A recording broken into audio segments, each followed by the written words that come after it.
बलरामपुर नामक एक छोटे से गांव में भीखू नाम का एक आदमी रहता था। भीखू के पास कोई काम नहीं था। वो बहुत गरीब था। इतने पैसे भी नहीं कमा पाता था कि 2 वक्त का भोजन कर सके।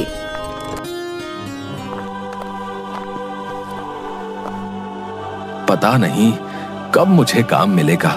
आप जानते हैं, अब तो मंदिर में खाना मिलना भी बंद होने वाला है। अब हम कहाँ से खाएंगे? क्या? ये तो बहुत बुरी बात है। ऐसा नहीं होना चाहिए। हाँ, कल ही पुजारी जी कह रहे थे अब से मंदिर में खाना नहीं मिलेगा। ओह, तब तो हमें बहुत तकलीफ हो जाएगी। भीखू के 2 बच्चे भी मंदिर में ही खाना खाया करते थे। बच्चे भी भूखे ही रहेंगे। नहीं नहीं, मैं कुछ ना कुछ जरूर करूंगा।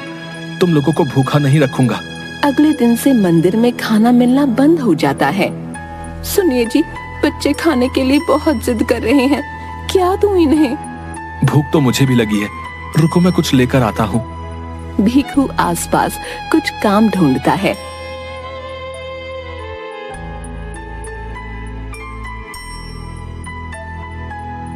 काम ना मिलने पर वो बहुत दुखी हो जाता है।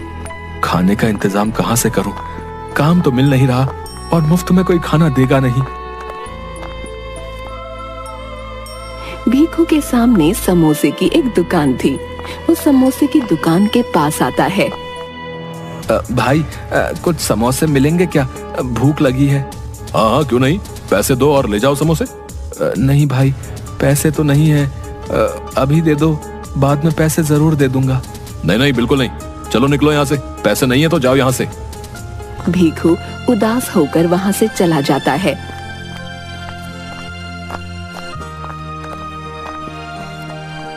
वापस घर आता है तो देखता है उसकी पत्नी एक ओर बैठी है और उसके बच्चे रो रहे हैं। भीखू अपने कदम पीछे ले लेता है। अब तो खाना लेकर आना ही पड़ेगा। भीखू समोसे वाले की दुकान के पास आता है, कुछ समोसे उठाता है और भागने लगता है। अरे रुको रुको, चोर चोर पकड़ो।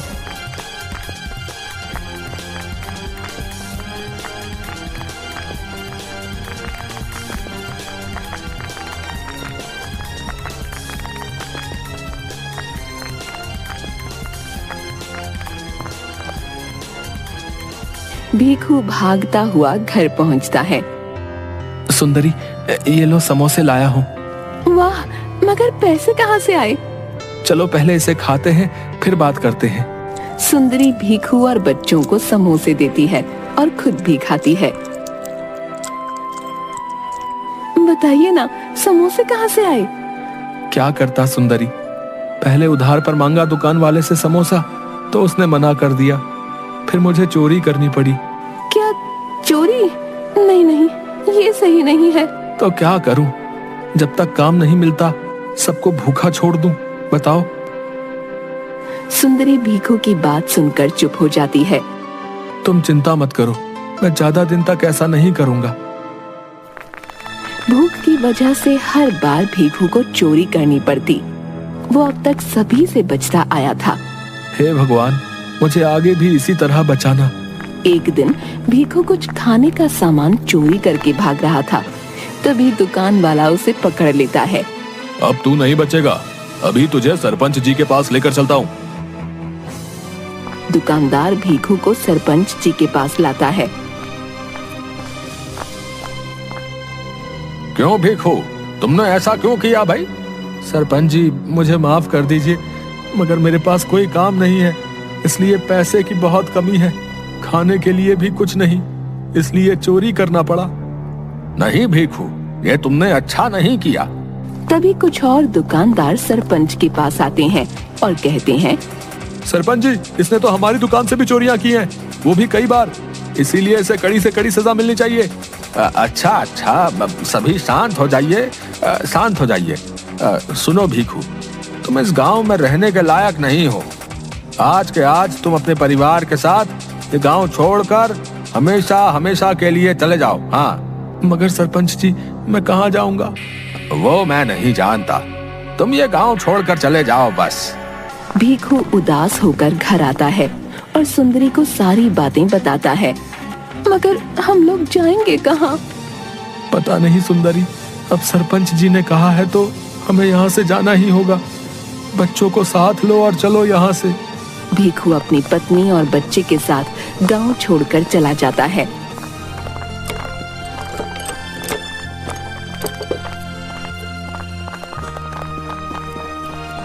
गांव से तो हम निकल गए, मगर रहने के लिए तो कोई जगह नहीं मिल रही। अब हम क्या करें?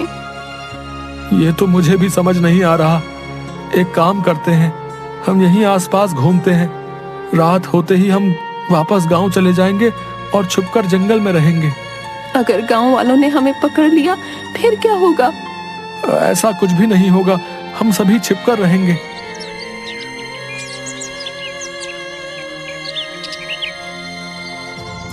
रात होते ही भीखू अपनी पत्नी और बच्चों के साथ गांव वापस आ जाता है और जंगल में जाकर छिप जाता है। सुनो सुंदरी, अब हम यहीं रहेंगे। जी ठीक है।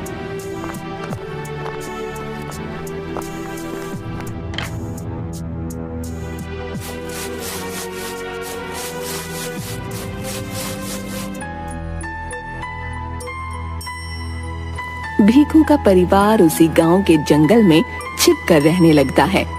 पेड़ से फल तोड़कर खा लेता था।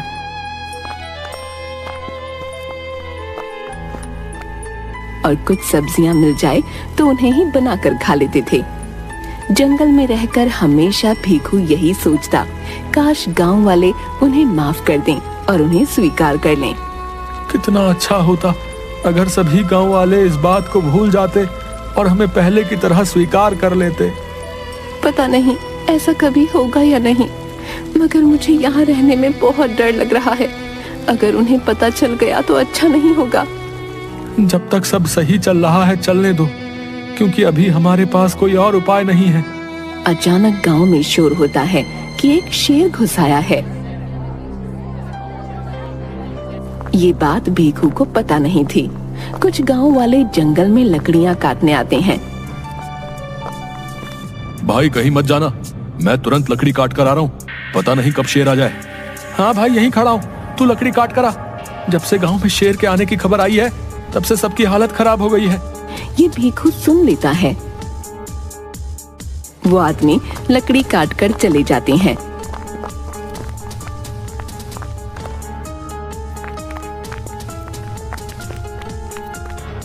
अरे सुंदरी, कुछ लोग लकड़ियां काटने आए थे। वो कह रहे थे गांव में शेर घुस आया है। अगर शेर यहाँ भी आ गया तो हम क्या करेंगे? तब तो हमें भी बहुत सतर्क रहना चाहिए। रात के वक्त भीखू जगकर रखवाली करने लगता है।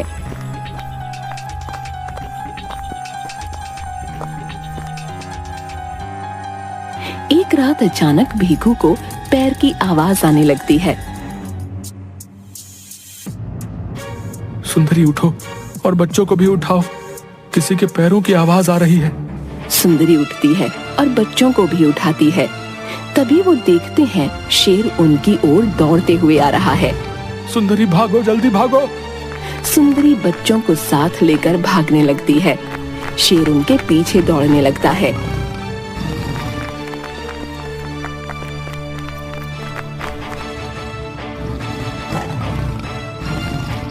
आगे रास्ता नहीं बचा था। सुंदरी रास्ता खत्म, यहाँ तो सिर्फ एक दरवाजा दिख रहा है। चलिए इसी दरवाजे के अंदर चलते हैं। भीखू दरवाजा खोलता है और सभी दरवाजे के अंदर चले जाते हैं। यहाँ तो बहुत अंधेरा है, कुछ दिख भी नहीं रहा। हम कुछ घंटे यहीं रहते हैं, फिर बाहर जाएंगे।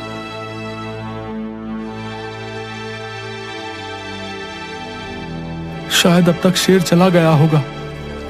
कुछ घंटों बाद वो दरवाजे के बाहर आते हैं तो उन्हें जंगल कुछ बदला बदला सा लगता है। सुंदरी, ये जंगल मुझे सुरक्षित नहीं लग रहा। अब हमें गांव वालों के पास ही जाना होगा। माना वो हमें बहुत सुनाने वाले हैं, मगर अभी जंगल में रहना एकदम सुरक्षित नहीं। गांव में चलकर पूछते हैं शेर गया या नहीं। जी ठीक है, चलिए।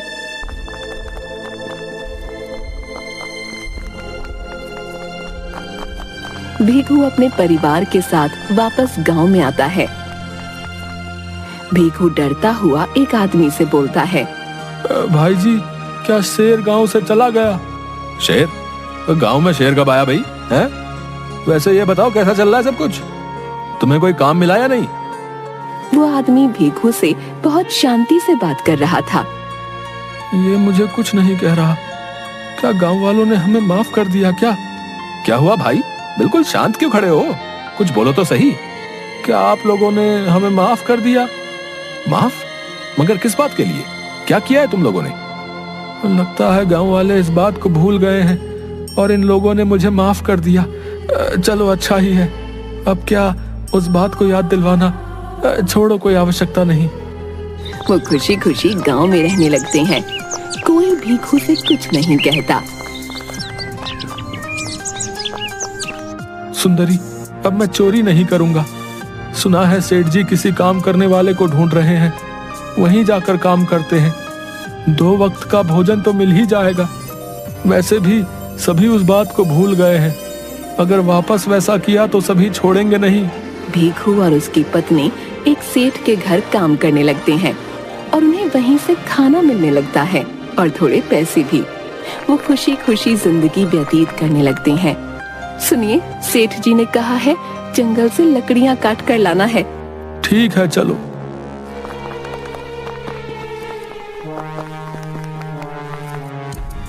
बच्चे भी साथ जाने की जिद करने लगते हैं। अच्छा, तुम लोग भी साथ चलो। सभी जंगल में लकड़ियां काटने आते हैं।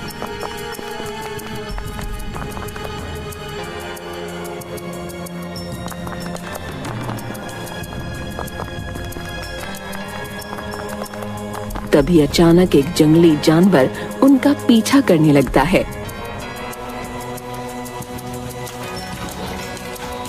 भागो जल्दी से यहाँ से।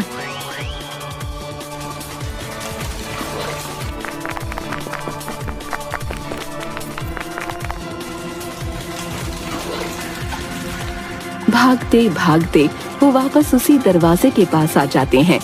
चलो सुंदरी, इसके अंदर ही छिप जाते हैं। वो उस दरवाजे के अंदर चले जाते हैं।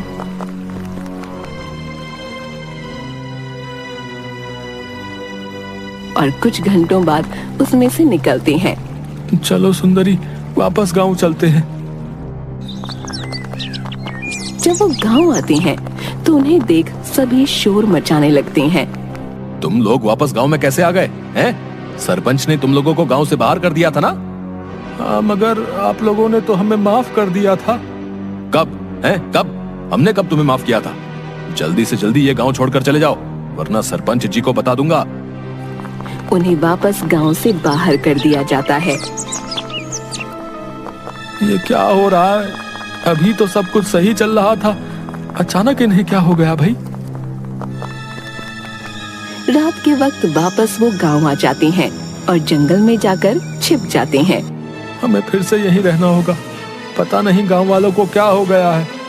कभी वो हमें माफ कर देते हैं, कभी भगा देते हैं। तभी उन्हें किसी ऋषि के मंत्र पढ़ने की आवाज आती है। वो ऋषि के पास आते हैं और वहां आकर वो ऋषि को सारी बातें बताते हैं।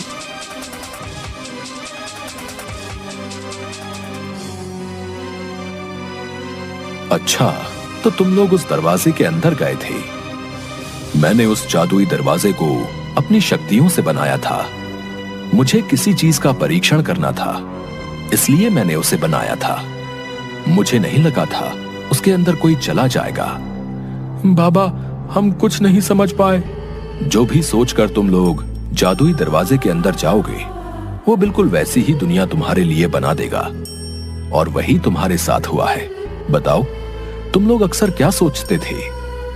हम तो यही सोचते थे गांव वाले हमें माफ कर दें और हमें पहले की तरह रहने दें। अच्छा, तो ठीक वैसी ही दुनिया जादुई दरवाजे ने तुम लोगों के लिए बना दी थी। जब तुम लोग वापस जादुई दरवाजे के अंदर गए, तब तुम लोग बनावटी दुनिया से दूर असल दुनिया में आ गए। अच्छा, तो ऐसी बात है। हाँ, और उस दुनिया से जो कुछ भी तुम लोग लेकर आए हो वो जादुई होगा। बाबा, हम तो उस वक्त लकड़ियां काटने आए थे, इसीलिए हम ये कुल्हाड़ी लेकर आए थे। अच्छा, फिर ये जादुई कुल्हाड़ी है। बाबा, इस कुल्हाड़ी की जादुई शक्ति क्या है?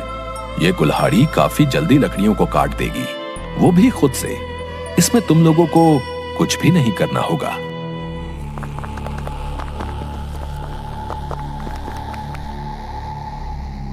सुंदरी, अब क्या किया जाए?